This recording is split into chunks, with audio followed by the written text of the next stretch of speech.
Friends,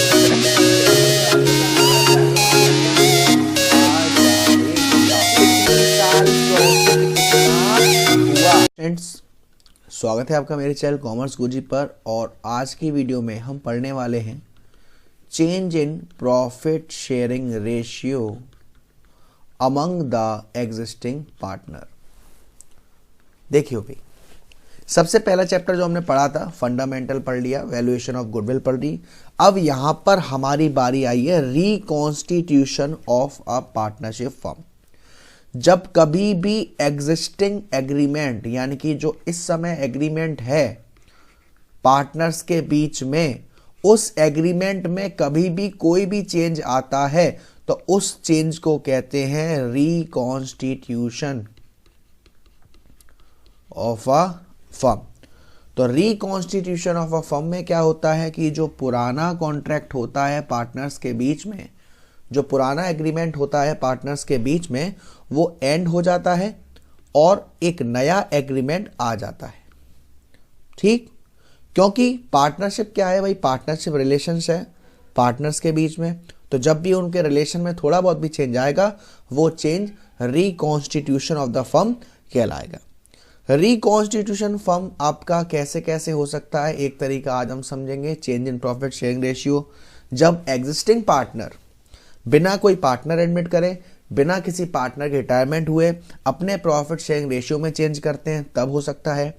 किसी नए partner को एडमिट करेंगे, कोई पार्टनर का रिटायरमेंट होगा, डेथ होगा, ये सारे रीजन हो सकते हैं आपके रिकॉन्स्टिट्यूशन ऑफ अ फर्म के। तो सबसे पहले हम समझेंगे change in profit sharing ratio.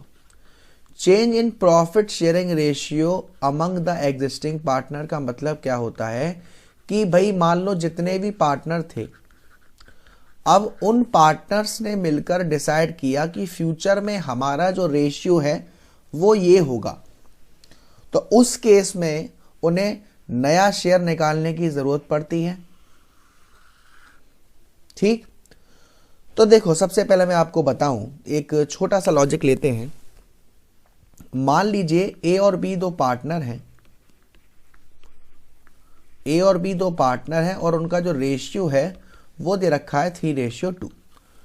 अब बाद में डिसाइड हुआ कि आगे जाके ए और बी का जो रेशियो होगा वो इक्वली होगा। और आई होप आपको इक्वली समझ तो आ गया होगा। जब भी इक्वली की बात होती है तो हम 1:1, दो पार्टनर है 1:1, 3 होते तो 1:1:1 कर लेते, 4 होते तो 1:1:1 कर लेते, क्योंकि यहां पर दो ही पार्टनर है तो 1:1 कर लेंगे। ठीक, अब हमें ये देखना है कि ये तो पुराना शेयर है, ये वाला, ये तो पुराना शेयर है और ये नया शेयर है। अगर इन दोनों को माइनस करके आंसर भी माइनस में आ रहा है, इसका मतलब क्या है कि जो नया वाला शेयर है वो ज्यादा है, तभी तो आंसर माइनस में आ रहा है। फॉर एग्जाम्पल मैं आपको समझाऊं, इसमें क्या होता है, इसमें हम रेशियो निकालते हैं एक, जिसको हम कहते हैं सैक्रिफाइसिंग रेशियो। ये पूरा लॉजिक समझिएगा बेटा। जब भी कभी शेयरिंग रेशियो में चेंज आएगा, एक पुराना रेशियो था जिसको हम कहेंगे ओल्ड रेशियो, और एक नया रेशियो है जो अभी आपने डिसाइड किया, उसको हम कहेंगे न्यू रेशियो। तो अगर आंसर माइनस में आ रहा है, इसका मतलब क्या है कि जो न्यू रेशियो वो ज्यादा है। और जब किसी पार्टनर का पुराना रेशियो कम है और नया वाला रेशियो ज्यादा है, तो उस पार्टनर को क्या हुआ, गेन हुआ, जिसको हम कहते हैं गेनिंग पार्टनर, और जिसका रेशियो आता है गेनिंग रेशियो में माइनस में अगर आया है तो। और अगर ओल्ड रेशियो को माइनस करने से न्यू रेशियो को old ratio minus new ratio करने पर आंसर प्लस में आ रहा है, इसका मतलब क्या है कि जो पुराना शेयर था किसी पार्टनर का वो ज्यादा है और नया शेयर कम है। तो जिसका आंसर प्लस में आता है उसको तो होता है सैक्रिफाइस रेशियो बोलते हैं, और जिसका आंसर माइनस में आता है उसे बोलते हैं गेनिंग रेशियो। अब ये जो गेनिंग रेशियो है वो जिस पार्टनर को सैक्रिफाइस हुआ है उसे कुछ ना कुछ देना पड़ता है एज अ कंपनसेशन, क्योंकि आपको गेन हुआ, फ्यूचर में जो भी प्रॉफिट होगा वो आपको और ज्यादा मिलेगा पहले के कंपैरिजन में, और फ्यूचर में जो भी प्रॉफिट होगा वो सैक्रिफाइसिंग पार्टनर को कम मिलेगा आपके कंपैरिजन में। तो इस कंडीशन के लिए उसको कुछ ना कुछ कंपनसेट करना पड़ेगा, गुडविल वगैरह देना पड़ेगा, ताकि वो भी ठीक फील कर सके। तो इस कंडीशन में हमें समझ में आ रहा है कि सर सबसे पहले आता है हमारे पास new profit sharing ratio. New profit sharing ratio का मतलब है कि अब, यानी कि अब से जो भी पार्टनर है वो किस रेशियो में प्रॉफिट शेयर करेंगे।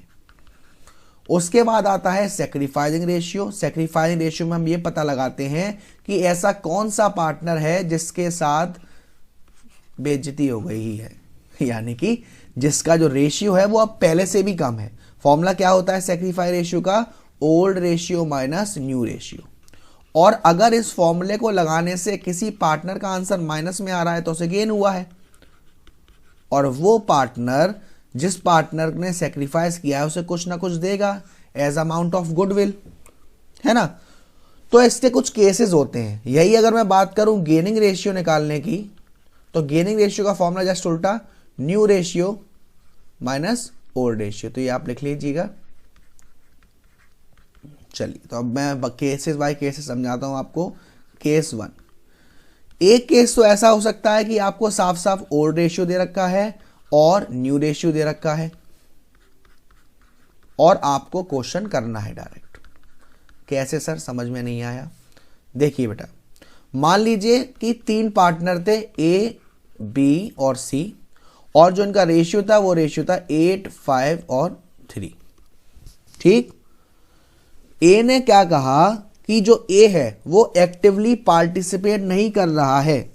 जो ए है, इसका रेशियो ये है, वो एक्टिवली पार्टिसिपेट नहीं कर रहा है। तो पार्टनर डिसाइड किया कि आने वाले टाइम से हमारा जो रेशियो होगा वो होगा 5, 6, 5। ये देखिए, ये है ओल्ड रेशियो और ये है न्यू रेशियो। अब आप सैक्रिफाइस रेशियो निकालोगे तो कैसे निकालोगे? पहले बात करें ए की। ए का ओल्ड शेयर कितना था? 8 अपॉन, टोटल कर दो, 8 और 5 13 और 3 16, माइनस ए का न्यू रेशियो क्या है? 5 अपॉन, टोटल कर दो, 10 16, ये भी, यानी कि इसका नया रेशियो आएगा 3/16। क्योंकि आंसर प्लस में आ रहा है तो ए क्या कर रहा है? सैक्रिफाइस कर रहा है, यानी ए को जो पार्टनर गेन करेंगे वो कुछ ना कुछ देंगे। बात करी जाए बी की, बी का पुराना शेयर था 5/16 और नया है 6/16, तो यानी कि -1/16 आएगा। तो ये माइनस शो नहीं करेंगे, ब्रैकेट में शो कर देंगे, या अगर आप इसके आगे गेन भी लिख सकते हैं, गेनिंग रेशियो, तो भी समझ जाएंगे एग्जामिनर। पर आपको समझाना पड़ेगा उन्हें कि जिसको माइनस हुआ है, यानी कि भाई जो नया शेयर है वो ज्यादा है, और नया शेयर ज्यादा है, इसको गेन हुआ, तो जो पार्टनर सेक्रीफाइस कर रहा है उसे कुछ ना कुछ कंपनसेट करेगा। तो एक तो ये केस होता है। एक केस होता है केस 2। केस 2 में क्या हो सकता है कि जो गेनिंग पार्टनर है, जो गेनिंग पार्टनर है उसका जो शेयर है वो उसने किसी से लिया है। फॉर एग्जाम्पल 3 पार्टनर थे पी, क्यू, आर, ठीक, और उनका रेशियो था 5:3:2। अब जो आर है उसने एक्वायर किया है 1/10 शेयर किससे? क्यू से। तो मुझे बताओ यहां पर गेनिंग पार्टनर कौन है? सर आर गेनिंग पार्टनर है, और सेक्रीफाइस किसने किया है? क्यू ने किया है। तो नया रेशियो कैसे निकलेगा? देखो, सिर्फ 2 ही का निकलना है, पी का तो 5 का 5 ही रहेगा। क्यू की बात करूं, क्यू का 3/10 था, 3 और सबको जोड़ा 10, और क्यू ने कितना दे दिया? 1/10, यानी क्यू का कितना आया? 2/10, और आर का कितना था? 2/10 था, और 1/10 और ले लिया, तो कितना हो गया? 3/10। तो अब नया रेशियो क्या हो गया? 5:2:3। ठीक।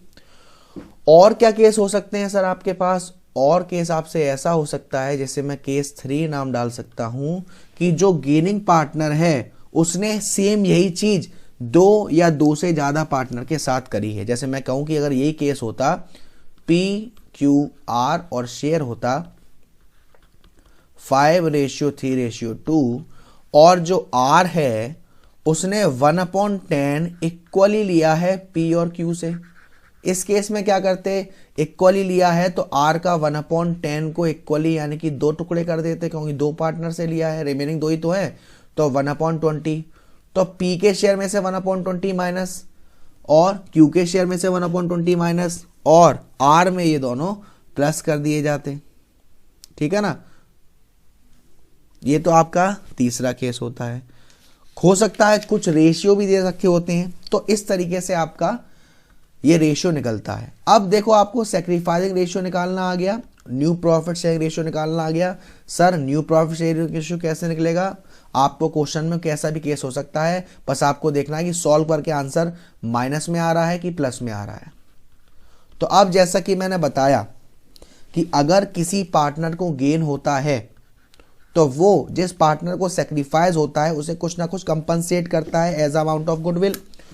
तो उसमें हम क्या करते हैं, एक एंट्री पास करते हैं। वो एंट्री होती है जो पार्टनर को गेन हो रहा है उसको डेबिट करते हैं, gaining partners capital. Capital account अगर फ्लक्चुएटिंग कैपिटल है और करेंट अकाउंट अगर फिक्स कैपिटल अकाउंट है। DR2 सैक्रिफाइसिंग पार्टनर, जो सैक्रिफाइस कर रहा है उसे क्रेडिट और जो गेन कर रहा है उसे डेबिट। अब ये गेन और क्रेडिट की एंट्री तो पास कर ली। अब क्वेश्चन में कैसे करते हैं मैं आपको समझाता हूं, देखिए बेटा, स्टेप बाय स्टेप होता है। पहला स्टेप है आपका, पहला स्टेप रहेगा आपका रेशियो निकालना, किसको सैक्रिफाइस हुआ है किसको गेन हुआ। इसके लिए हम फॉर्मूला आएंगे old ratio minus new ratio.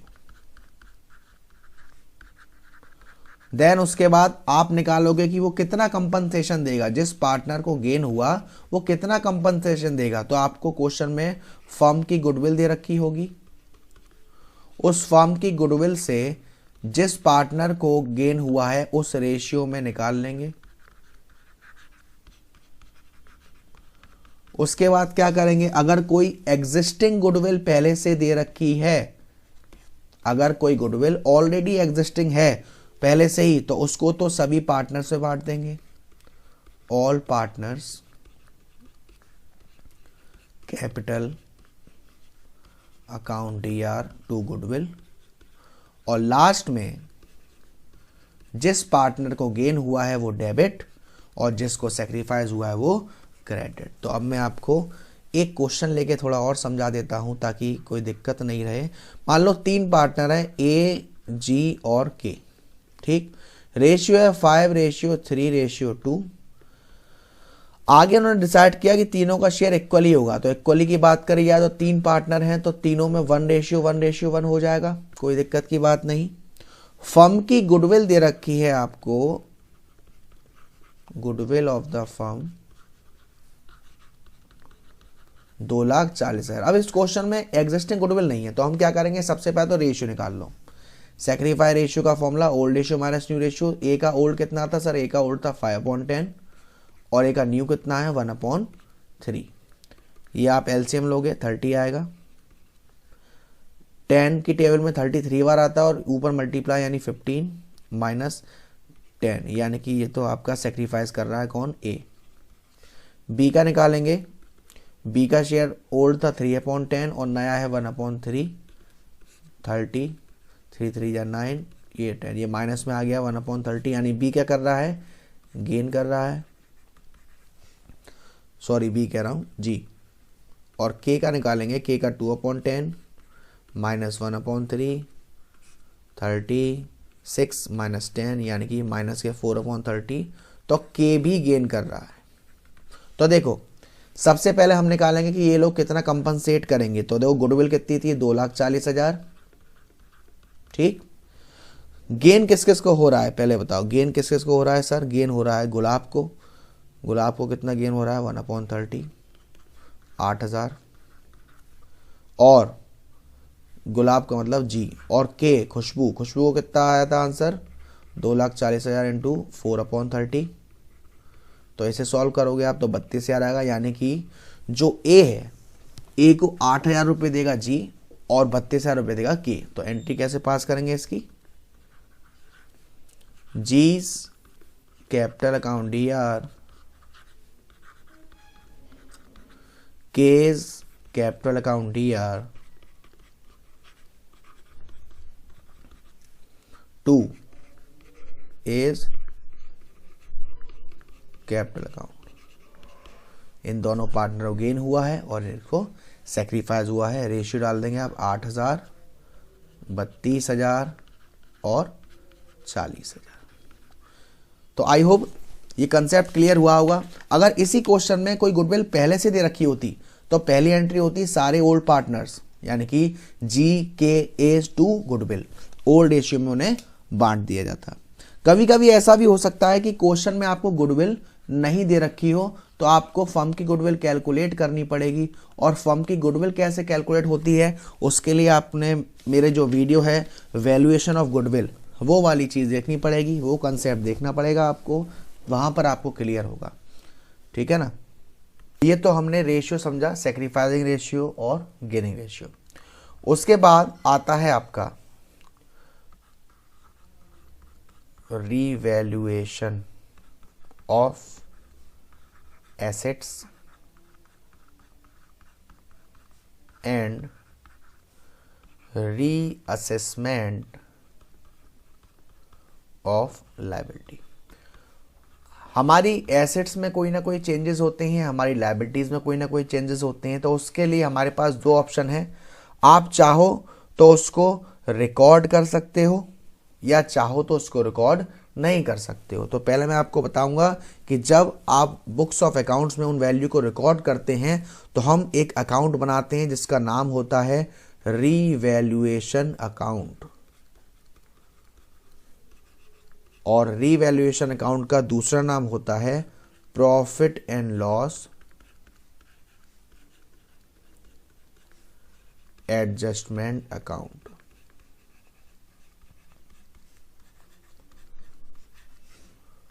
Profit and loss adjustment account और रीवैल्यूएशन अकाउंट। तो इनमें क्या होता है, देखिए रीवैल्यूएशन अकाउंट में आपने अभी दूसरा नाम सुना प्रॉफिट एंड लॉस अकाउंट, यानी कि ये एक तरीके का नॉमिनल नेचर का है। वो सारे अकाउंट जो या तो आपको प्रॉफिट निकाल के देंगे या लॉस निकाल के देंगे वो सारे नॉमिनल नेचर के होते हैं। और नॉमिनल अकाउंट का रूल क्या होता है सर कि debit all expenses and losses और credit all incomes and gain. ठीक। तो मुझे बताइए कि अगर कोई घाटा हुआ हमें तो उसे रिवैल्यूएशन में कहां रिकॉर्ड किया जाएगा, डेबिट साइड में। और फायदा हुआ तो उसे कहां रिकॉर्ड किया जाएगा, क्रेडिट साइड में। सेम इसी तरीके से अगर एसेट्स की वैल्यू कम होगी, एसेट्स की वैल्यू पहले कुछ और थी अब कुछ और है, जो पहले थी वो ज्यादा है और जो अब है वो कम है, यानी एसेट्स की वैल्यू कम हो गई। अगर एसेट्स की वैल्यू कम हो गई तो हमें क्या हुआ, घाटा या फायदा, घाटा हुआ। रिवैल्यूएशन अकाउंट में कहां जाएगा, डेबिट साइड में जाएगा। एंट्री के पास होगी कहां जाएगा, डेबिट में जाएगा रिवैल्यूएशन में। तो revaluation account DR to assets account. ऐसे ही अगर एसेट्स की वैल्यू बढ़ेगी तो हमें क्या होगा, फायदा होगा। तो कहां रिकॉर्ड होगा, क्रेडिट साइड में। एंट्री क्या होगी, assets account DR to revaluation account. Same अगर एसेट्स का ट्रीटमेंट ये हो रहा है तो मुझे बताओ अगर लायबिलिटी इंक्रीज होगी तो हम लोगों के लिए क्या है सर, घाटा है। और घाटा रिवैल्यूएशन में कहां रिकॉर्ड होता है, डेबिट साइड में। एंट्री क्या होगी, revaluation account DR to liabilities. और अगर लायबिलिटीज की वैल्यू कम होगी तो हमारे लिए फायदा है। एंट्री कहां जाएगी, रिवैल्यूएशन में क्रेडिट साइड में। क्या एंट्री होगी, liability account DR to revaluation. कोई अनरिकॉर्डेड एसेट्स है, यानी कि आपने बैलेंस शीट में रिकॉर्ड कर ही थी, कोई एसेट्स थी आपके पास और रिकॉर्ड करना भूल गए, अचानक से मिल गई, तो आपके लिए तो फायदा ही है। और फायदा है तो रिवैल्यूएशन में कहां जाएगा, क्रेडिट साइड में। एंट्री क्या होगी, unrecorded assets account DR2 revaluation, और कोई अनरिकॉर्डेड लायबिलिटी है, नुकसान हुआ, डेबिट साइड में आएगा, revaluation account DR2 unrecorded liability. इतना करने के बाद हमको ये देखना है कि हमारी कौन सी साइड ज्यादा है। अगर क्रेडिट साइड ज्यादा है तो हमको फायदा हुआ, जो कि ट्रांसफर किया जाएगा कहां, डेबिट साइड ऑफ रिवैल्यूएशन, यानी कि जितने भी ओल्ड पार्टनर्स हैं उनमें ये प्रॉफिट बढ़ जाएगा। एंट्री क्या होगी, revaluation account DR2 old partners. और अगर डेबिट साइड ज्यादा है रिवैल्यूएशन की तो क्रेडिट साइड में आएगा लॉस, और ये लॉस पार्टनर्स में कैसे बटेगा, ओल्ड पार्टनर्स। ये बेटा हमेशा ओल्ड रेशियो में बटेगा, ध्यान रखना, old partners account DR2 revaluation.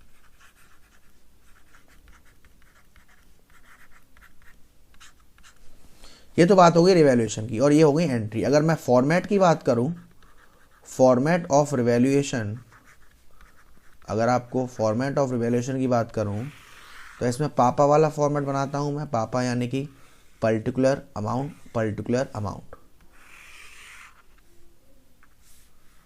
Particular amount, particular amount, पापा।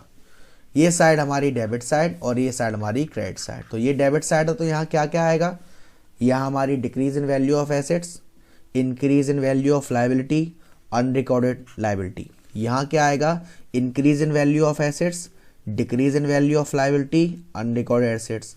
डेबिट साइड ज़्यादा है तो यहाँ लॉस ओल्ड पार्टनर्स में, ओल्ड इश्यू में, और क्रेडिट साइड ज़्यादा है तो यहाँ प्रॉफिट। ये प्रॉफिट जाता है पार्टनर्स के कैपिटल अकाउंट में। अगर प्रॉफिट हुआ है तो पार्टनर्स के कैपिटल अकाउंट में क्रेडिट साइड में आएगा, और लॉस हुआ है तो पार्टनर्स के कैपिटल अकाउंट के डेबिट साइड में जाएगा। पॉइंट क्लियर है बेटा, है ना? आई होप अच्छे से क्लियर हुआ होगा। इनमें जो दिक्कतें आती हैं बच्चों को, वो आती हैं आपके प्रोविजन टाइप में, है ना? प्रोविजन हो गया, बैड डेब्ट्स हो गया, तो उसके लिए मैं जब आप एडमिशन वाला चैप्टर करेंगे तो वहाँ मैं आपको पूरा प्रोविजन का जो फॉर्मेट होता है वो बना के समझाऊंगा, ताकि आपको कोई दिक्कत ना हो। तो ये तो ऑप्शन 1 था कि जब जो हमारे फर्म है वो चाहती है कि बुक्स ऑफ अकाउंट में रिवैल्यूएशन को रिकॉर्ड करे। एक दूसरा ऑप्शन होता है कि हमारी जो फर्म है वो नहीं चाहती कि रिवाइज वैल्यू को बुक में रिकॉर्ड करे। उस केस में क्या होता है, उस केस में हम नेट इफेक्ट निकालने के लिए स्टेप बाय स्टेप चलते हैं। स्टेप 1, जितना भी हमारा क्या होता है, सबसे पहले हम हेडिंग डालते हैं increase in the value of assets. ठीक, ये हेडिंग रहती है। अब इसमें क्या क्या आता है हमारा, अगर किसी लायबिलिटी का अमाउंट कम हुआ है तो उसे ऐड कर देंगे इसमें, डिक्रीज इन लायबिलिटी। और एसेट्स की अमाउंट डिक्रीज हुई है तो लेस कर देंगे, डिक्रीज इन एसेट्स। और अगर लायबिलिटी का भी अमाउंट हुआ है तो क्या कर देंगे, इंक्रीज इन लायबिलिटी। बेसिकली ये भी हमारा प्लस ही होता है। इतना करने के बाद हमारे पास आता है प्रॉफिट या फिर लॉस। आंसर प्लस में है तो प्रॉफिट है, आंसर माइनस में है तो लॉस में है। ठीक है, उसके बाद हम निकालते हैं क्या, उसके बाद हम निकालते हैं सेक्रीफाइस रेशियो। यानी कि स्टेप 2 क्या होता है, स्टेप 2 होता है आपका old ratio minus new ratio. फिर तो आपको मालूम है अगर आंसर प्लस में आ रहा है तो वो पार्टनर सेक्रीफाइस कर रहा है, और आंसर माइनस में आ रहा है तो वो क्या कर रहा है। फिर अगर क्वेश्चन में आपको गुडविल दे रखी है ना, अगर गुडविल दे रखी है तो प्रपोर्शन के हिसाब से बांट दी जाती है। प्रॉफिट होता है तो क्या होती है, gaining partners account DR2 sacrifice partner, और लॉस होता है तो sacrificing partner account DR2 gaining partner. ये एंट्री पास होती है। ये उस केस में है जब रिवाइज वैल्यू बुक में रिकॉर्ड नहीं करनी है। तो ये तो रिवैल्यूएशन की बात थी। रिवैल्यूएशन के अलावा भी और काफ़ी इंपॉर्टेंट टॉपिक्स होते हैं जिसको हम कहते हैं ट्रीटमेंट ऑफ रिजर्व,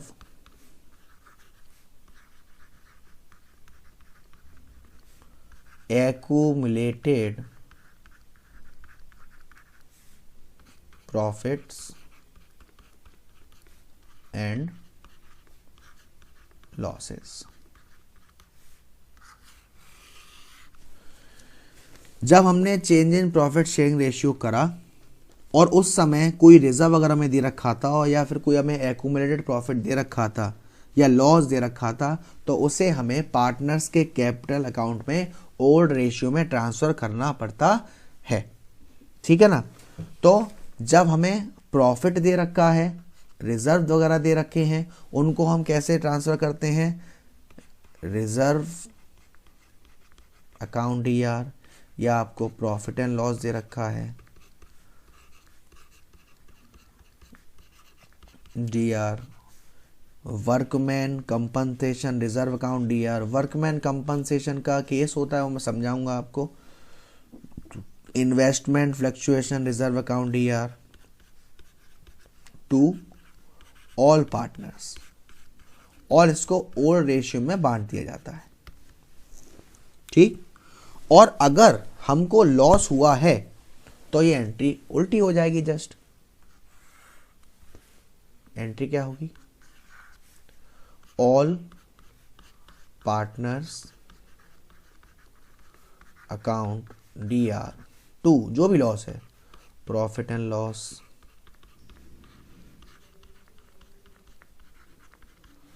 या डेफर्ड रेवेन्यू एक्सपेंडिचर, ये सारे हमारे लॉस हैं।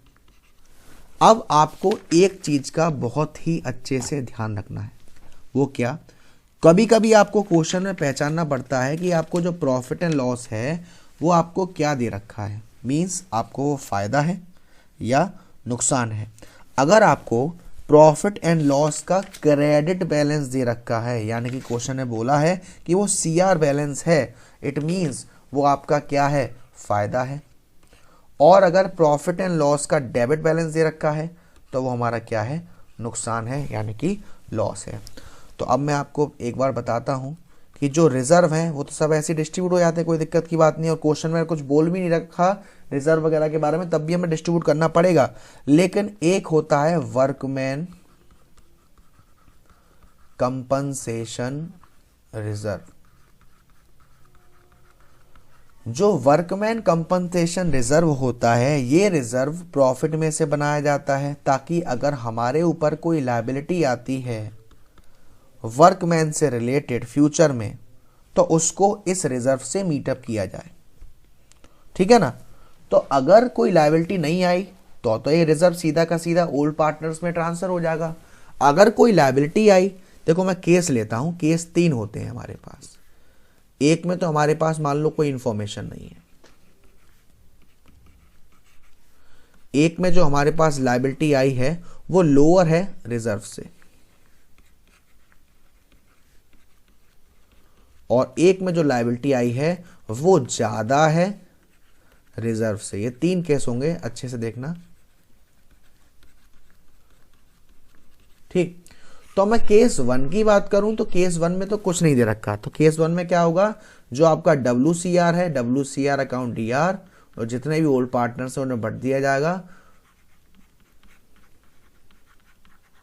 इन ओल्ड रेशियो। ये तो पहला केस है। दूसरे केस में क्या कह रहा है कि जो WCR है उसका अमाउंट ज्यादा है और क्लेम का अमाउंट कम है। तो मैं इसको समझाने के लिए एक वैल्यू ले लेता हूं कि मान लो रिजर्व है हमारे पास, WCR थे 40,000 के, और जो क्लेम एस्टिमेट करा जा रहा है वो किया जा रहा है 30,000 का। तो देखो इसकी एंट्री कैसे होगी? एंट्री होगी workman compensation reserve account DR to, अब हमारे पास क्लेम किसका आया है? Provision for workman compensation claim account to जितने भी पार्टनर्स हैं, to all partners capital account. Amount कैसे कैसे आएगा?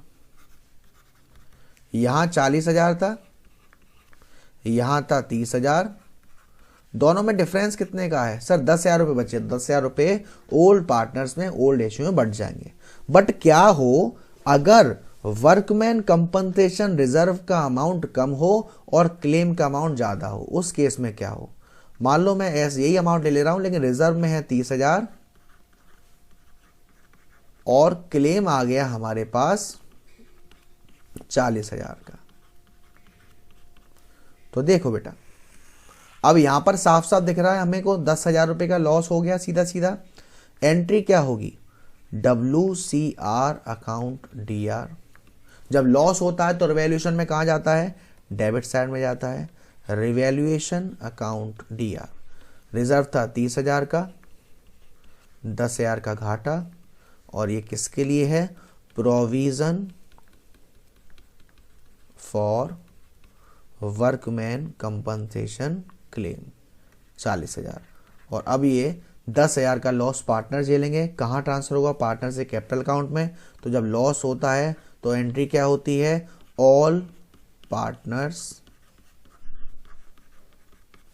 कैपिटल अकाउंट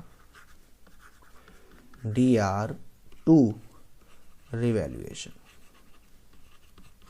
तो ये तो बात हुई हमारी किसकी? वर्कमैन कंपनसेशन क्लेम या फिर रिजर्व की। एक और रिजर्व होता है हमारा जिसको हम कहते हैं इन्वेस्टमेंट फ्लक्चुएशन रिजर्व। ये रिजर्व भी प्रॉफिट में से ही बनाया जाता है। जो हमारे इन्वेस्टमेंट की बुक वैल्यू है और जो उसकी मार्केट वैल्यू है, इसमें अगर कोई भी चेंज आता है, फॉर एग्जांपल हमने इन्वेस्टमेंट कर रखे हैं 3 लाख के और इसमें कोई चेंज आता है तो वो जो चेंज आए यानी कोई कमी आए तो वो उस रिजर्व में से पूरी हो जाए, इसलिए ये रिजर्व बनाए जाते हैं। तो अभी मैं इनको समझाने से पहले एक बात बता दूं कि एक और आपको क्वेश्चन में दिया होता है employees provident fund. Employees provident fund एक लायबिलिटी है, इसलिए ये आपकी डिस्ट्रीब्यूट नहीं करी जाती है, हमारी बैलेंस शीट में लायबिलिटीज में शो होती है। तो अभी मैं आपको इन्वेस्टमेंट फ्लक्चुएशन रिजर्व के बारे में क्लियर करता हूं। देखिए बेटा, मान लो आपको दे रखा है IFR इन्वेस्टमेंट फ्लक्चुएशन रिजर्व कितना? 36,000। और जो इन्वेस्टमेंट दे रखा है, इन्वेस्टमेंट की कॉस्ट दे रखी है आपको 4 लाख। अब मेरे केसेस को ध्यान से समझना। पहला पॉइंट कह रहा है कि कोई इंफॉर्मेशन नहीं है, देयर इज नो इंफॉर्मेशन, तो एंट्री क्या होगी? IFR account DR to old partners, investment fluctuation reserve account DR to old partners in old ratio बांट दिया जाएगा। सेकंड केस में कह दे कि इन्वेस्टमेंट की जो मार्केट वैल्यू है वो हो गई 4 लाख, तो ये भी 4 लाख थी, ये भी 4 लाख थी, कोई फर्क नहीं, जो अभी मैंने एंट्री बताई थी सेम एज इट इज वही पास हो जाएगी। थर्ड केस में कहे कि इन्वेस्टमेंट की जो वैल्यू है वो हो गई 3,82,000। ये बताओ मार्केट की वैल्यू कितनी कम हो गई? 18,000 कम हो गई। ये 18,000 की कमी कहाँ से पूरी करी जाएगी? इस रिजर्व में से। अभी भी रिजर्व ज्यादा है और मार्केट वैल्यू के हिसाब से, तो इसकी एंट्री क्या होती है वो देखेंगे। IFR account DR investment fluctuation reserve account DR to investment account to all partners capital account in old ratio. यहां आपका 36,000, यहां 18,000 इधर चले गए और बचे हुए 18,000 ओल्ड पार्टनर्स में ओल्ड रेशियो में बांट दिए जाएंगे। क्या होता अगर रिजर्व से भी कम वैल्यू चली जाती? मान लो वैल्यू दे रखी है 4,36,000, तो यहां तो प्रॉफिट हो गया कितने का? 36,000 का। तो 36,000 ये बटेगा पार्टनर में और 36,000 ये बटेगा पार्टनर्स में। एंट्री क्या हो जाएगी? IFR account DR revaluation account DR to all partners, ठीक है ना। अगर यही वैल्यू और कम हो जाती, मान लो क्वेश्चन में कहता कि मार्केट वैल्यू हो गई 3.5 लाख, 50,000 का नुकसान और रिजर्व में कितने? 36,000, यानी 14,000 का क्या हो गया? लॉस हो गया। तो एंट्री क्या होती? IFR account DR revaluation account DR to investment. IFR में 36,000, रिवैल्यूएशन में 14,000 और यहाँ 50,000, और ये 14,000 का लॉस ओल्ड पार्टनर्स में ओल्ड रेशियो में ट्रांसफर करते। एंट्री क्या होती? All partners account DR to revaluation account. I hope आप इन पॉइंट को काफी अच्छे से समझे होंगे, है ना। तो इसमें भी ऐसा ही चक्कर होता है। कैसा सर? जैसा मैंने अभी आपको बताया था कि अभी मैंने ये जो मैंने शो करवाया था, ये मैंने बताया था कि जब जो पार्टनर्स हैं वो रिकॉर्ड करना चाहते हैं रिजर्व को बुक में, अगर पार्टनर्स रिजर्व वगैरह को बुक में रिकॉर्ड नहीं करना चाहते तो सबसे पहले स्टेप 1 में हम कैलकुलेट करते हैं कि हमारे पास नेट अमाउंट ऑफ रिजर्व या एक्यूमुलेटेड प्रॉफिट कितना है, उसके लिए हम कोई भी एक्यूमुलेटेड प्रॉफिट दे रखा होता है उसे जोड़ते हैं, कोई भी रिजर्व दिया होता है उसको जोड़ते हैं, कोई भी एक्यूमुलेटेड लॉसेस दे रखा होता है उसको इसमें से लेस कर देते हैं और जो आता है वो आता है हमारा नेट इफेक्ट। देन उसके बाद हम निकालते हैं वही sacrificing ratio, old minus new. अगर प्रॉफिट हो रहा है उस केस में जिसको गेन हुआ एंट्री होगी gaining partner account DR2 sacrificing partner, और अगर लॉस ज़्यादा है तो sacrificing partner account DR2 gaining partner. तो ये तो हो गया आपका रिजर्व वगैरह के बारे में, और मैंने आपको ये भी समझा दिया कि जो IFR है और WCR है उनके लिए हमको क्या क्या चेंजेस करने पड़ते हैं, क्या क्या चीज़ें बेसिकली हमको देखनी पड़ती हैं। अब मैं आपको 3 राज की बात बता के जाता हूं जैसे ये वीडियो फिनिश होने पर। सबसे पहली बात, कौन कौन से रिजर्व होते हैं हमारे जो हम पार्टनर्स के कैपिटल अकाउंट में क्रेडिट करते हैं, ठीक है ना। एंट्री तो आपको मालूम है कैसे करते हैं, reserve account DR2 old partners in old ratio. लेकिन कौन कौन से होते हैं, रिजर्व फंड आप लोग भी लिख लीजिएगा, जनरल रिजर्व,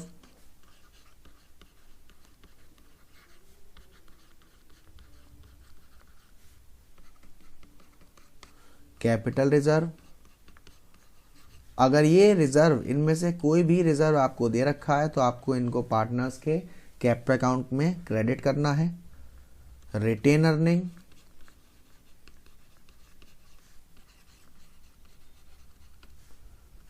अनडिस्ट्रीब्यूटेड प्रॉफिट,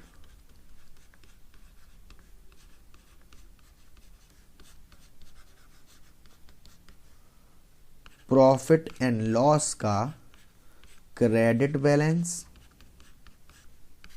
अगर क्रेडिट बैलेंस है इसका मतलब प्रॉफिट है, और लास्ट कंटिंजेंसी रिजर्व। ये सारे रिजर्व हम पार्टनर्स के अकाउंट में क्रेडिट करते हैं। कौन से रिजर्व ऐसे हैं या घाटा है जो पार्टनर्स के अकाउंट में डेबिट होते हैं। एक आपका अगर प्रॉफिट एंड लॉस अकाउंट का डेबिट बैलेंस है यानी कि ये लॉस है, इसको हम पार्टनर्स के कैपिटल अकाउंट में डेबिट करते हैं, यानी एंट्री होती है ऑल पार्टनर्स अकाउंट DR2 जो भी लॉस दे रखा है। उसके बाद advertisement, suspense account,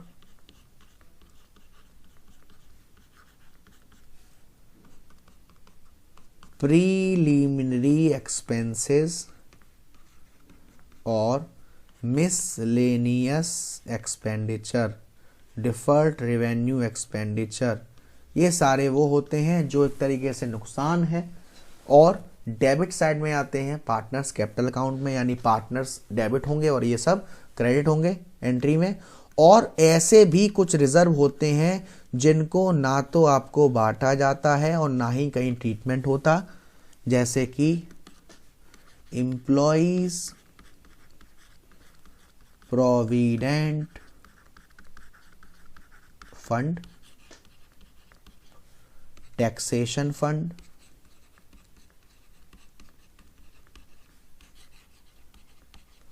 employees saving fund,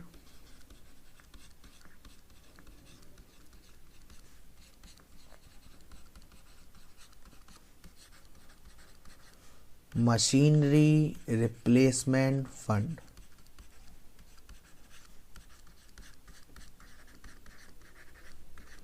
ये ऐसे रिजर्व या फंड होते हैं जो ना ही कहीं डिस्ट्रीब्यूट करे जाते, ना ही प्रॉफिट में, ना ही किसी रिजर्व में, ठीक है ना।